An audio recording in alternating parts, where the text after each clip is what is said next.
We have printed all of this money since the '08 financial crisis, and everybody thinks it hasn't caused a problem. Everybody says, look, see, there's no inflation. We printed all this money and prices haven't gone up. So they now have this false sense of security that there's no limit to how much they can print. Well, what's basically been keeping us from having to deal with those consequences has been that reserve currency status. I don't think you're looking at a situation where we're going to be moving from one single reserve currency to another single reserve currency. I mean, if you look historically, the fact that we have a fiat currency as the world reserve currency is kind of an outlier in terms of the history of money, right? We don't know what's going to come next, but what we do know is that the current situation is unsustainable. You have a growing club of countries, very powerful countries, China, Russia, the European Union, that have a strong motivation and a stated motivation to de-dollarize. But once they lose confidence in the dollar, all that money is going to come rushing back to the U.S., bidding up the price of whatever's not nailed down. What I do know is that the money supply, M2, which has always been a critical indicator of inflation, is for the first time, it was going up steadily, almost a straight line.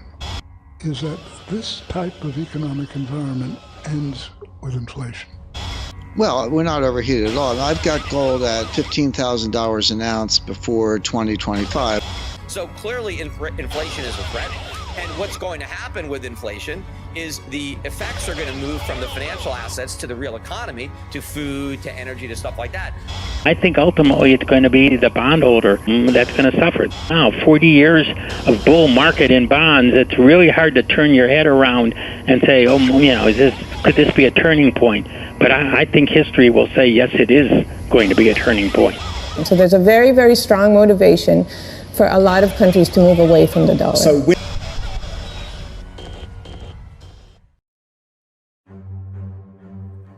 Se você está atento ao noticiário econômico, provavelmente está percebendo a euforia dos mercados frente a uma rápida recuperação dos índices acionários ao redor do mundo, que em pouco mais de 3 meses já estão novamente nos mesmos patamares pré-crise, em alguns casos, inclusive renovando as suas máximas históricas.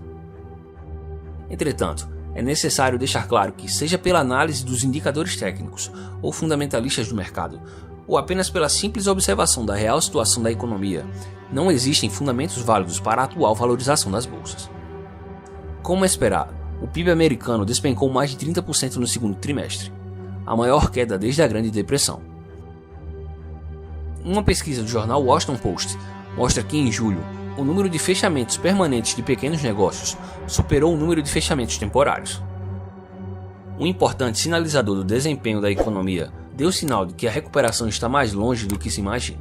Apesar da expectativa de uma recuperação, o nível de estoques no atacado surpreendeu e caiu forte em junho, a maior queda desde a crise de 2008.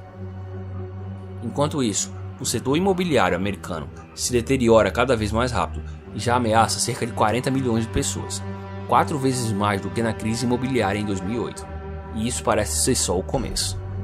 Da mesma forma, o número de empresas americanas em situação falimentar chegou no nível da crise de 2008.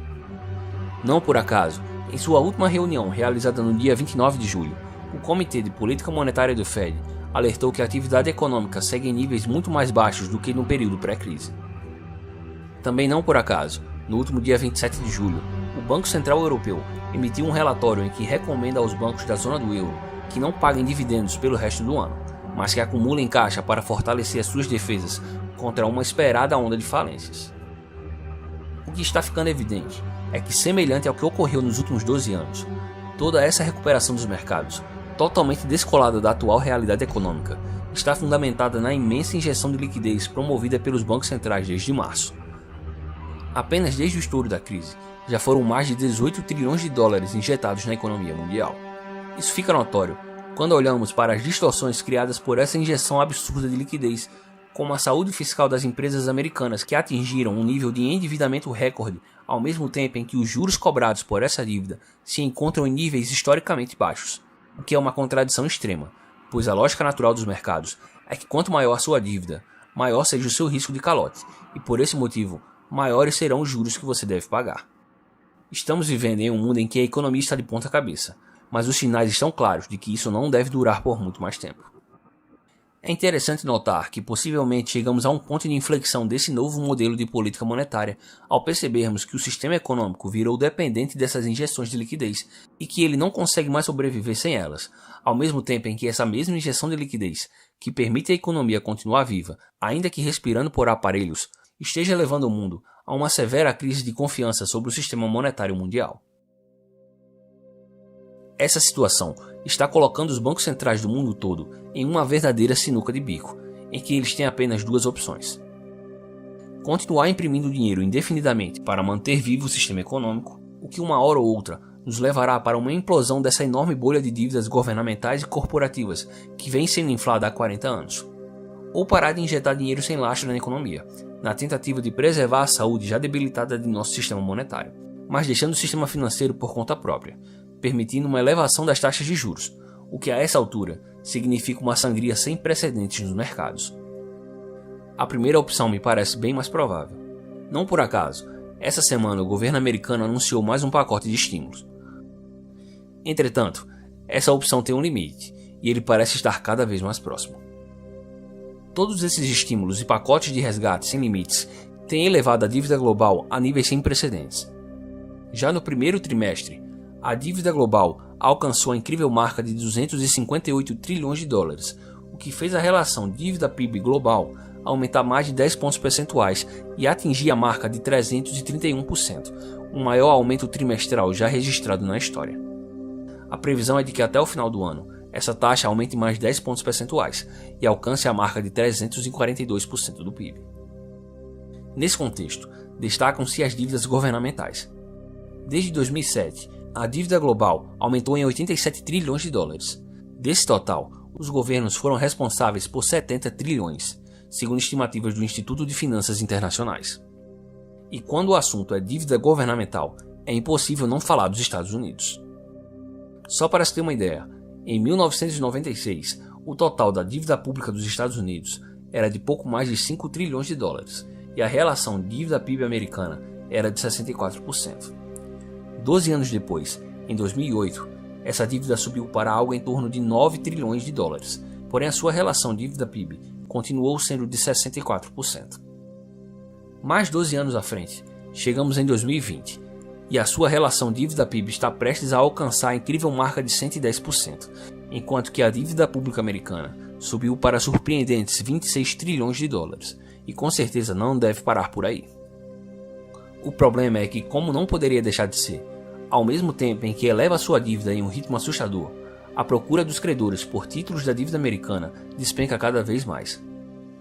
Países com relações não muito próximas aos Estados Unidos já estão há alguns anos se desfazendo de suas posições em treasuries, como Rússia e Turquia, além da China, que até pouco tempo atrás era de longe a maior credora da dívida americana. Mais recentemente, até mesmo a Arábia Saudita, tradicional parceira geopolítica dos Estados Unidos, despejou um terço de seus títulos americanos no mercado. O fato é que a crise estourada no início do ano aprofundou o movimento global de fuga da dívida americana. Em março, cerca de 100 bilhões de dólares em treasuries foram despejados por detentores estrangeiros, a maior venda mensal da história desse mercado. Em abril, foram mais 44 bilhões despejados. Por outro lado, nesse mesmo período, o total de títulos da dívida emitidos pelo Tesouro americano foi de 1,287 trilhão de dólares. A baixa demanda dos bancos centrais por essa dívida fica evidente quando olhamos o gráfico da evolução da dívida americana em posse dos detentores estrangeiros. Até 2012, o gráfico é ascendente, até chegar ao seu limite próximo dos 35%. De lá para cá, essa porcentagem caiu para 27% em apenas 8 anos. De modo semelhante, bancos comerciais e fundos do governo também mais venderam do que compraram esses títulos durante esse período. Mas então, quem estaria absorvendo toda essa oferta de treasuries? A maior parte da demanda por essa dívida está sendo absorvida pelo próprio Banco Central americano, através de uma maciça impressão de papel moeda sem lastro. Para se ter uma noção, nos 2 meses de março e abril, o governo dos Estados Unidos aumentou a sua dívida em 1,56 trilhão de dólares. No mesmo período de 2 meses, o Fed comprou exatamente 1,56 trilhão de dólares em títulos do Tesouro. Ou seja, em março e abril juntos, o Fed monetizou 100% da dívida adicional americana, e a tendência é só piorar, pois 71% da dívida emitida no ano passado irá vencer nos próximos 12 meses, ao mesmo tempo em que o prazo médio de vencimento para os títulos do Tesouro Americano caiu para pouco mais de 63 meses, o que significa que até 2021, uma tsunami de aproximadamente 8,5 trilhões de dólares em títulos da dívida irão vencer. Porém, como diz o ditado, dívida não se paga, se rola. Mas sem a demanda dos detentores estrangeiros, fundos e bancos comerciais, a responsabilidade de absorver toda essa dívida ficará a cargo do Federal Reserve, que terá que imprimir uma quantia absurda de dinheiro para monetizar essa dívida até o final de 2021. Diferentemente do que aconteceu após a crise de 2008, boa parte de toda essa elevação da base monetária americana, feita pelo Banco Central para financiar a dívida do governo e para estimular a economia, está sendo direcionada para a economia real. Em um vídeo anterior aqui do canal, eu expliquei como, apesar de toda a injeção monetária ocorrida nos últimos 12 anos, não houve um aumento significativo da inflação nos Estados Unidos, pois todo esse dinheiro estava sendo represado pelo próprio sistema financeiro através das reservas bancárias em excesso e que posteriormente esse mesmo dinheiro era direcionado para o mercado de ações. Dessa vez, entretanto, é notória a diferença, principalmente quando olhamos para o M2, que é o agregado monetário que melhor reflete a quantidade de dinheiro em circulação na economia e que desde o estouro da crise atual vem crescendo a taxas nunca antes vistas. Entretanto, enquanto a atividade econômica se mantiver em níveis baixos, a velocidade do dinheiro, que é quem de fato determina o aumento dos preços, continuará despencando. Contudo, caso o Banco Central americano tenha sucesso em retomar o mínimo de atividade econômica no pós-pandemia, é bastante provável que vejamos índices inflacionários maiores do que os vistos nos últimos anos. Como aliás já pode ter começado a acontecer, visto que mesmo com a atividade econômica em níveis baixos, o preço dos alimentos e dos combustíveis subiram bastante, levando o índice de inflação americano para acima das expectativas. Possivelmente, seja por esse motivo que o Fed vem por semanas consecutivas tentando reduzir o seu balanço contábil, mesmo com a atividade econômica estando ainda bem abaixo do esperado. Ao mesmo tempo, outro fator que vem chamando a atenção e que está estritamente ligado a toda essa injeção monetária por parte dos bancos centrais é a escalada de preços de ativos escassos, como o ouro, a prata e o Bitcoin. Desde março, a prata vem disparando e praticamente já dobrou seu valor desde então. O Bitcoin também dispara e já sobe mais de 100% no mesmo período. O ouro, por sua vez, recentemente quebrou a sua cotação máxima histórica, e provavelmente esse é só o começo. É válido ressaltar aqui que no dia seguinte à quebra do recorde histórico do metal amarelo, o banco americano Goldman Sachs emitiu um sério alerta sobre algo que nós já estamos falando aqui há anos nessa série de vídeos. O papel do dólar como moeda de reserva mundial está sendo posto em risco à medida em que o Federal Reserve aumenta indefinidamente o seu balanço contábil e o valor do ouro sobe. É importante lembrar que a mãe de todas as bolhas, a bolha das dívidas, não é um fenômeno específico ao dólar, mas sim a todo o sistema monetário mundial baseado em moedas fiduciárias. Isso fica evidente quando percebemos que o ouro alcançou nos últimos anos a sua cotação máxima histórica em todas as moedas do mundo, enquanto os bancos centrais do mundo inteiro competem para saber quem irá conseguir desvalorizar mais a sua moeda. O fato é que estamos sentados sobre uma bomba relógio composta por dívidas e por notas de papel sem valor, que está prestes a estourar. Uma hora isso vai ficar evidente para todo mundo, mas somente aqueles que perceberem com antecedência serão os que vão conseguir escapar dessa explosão. Por isso, corra enquanto ainda dá tempo.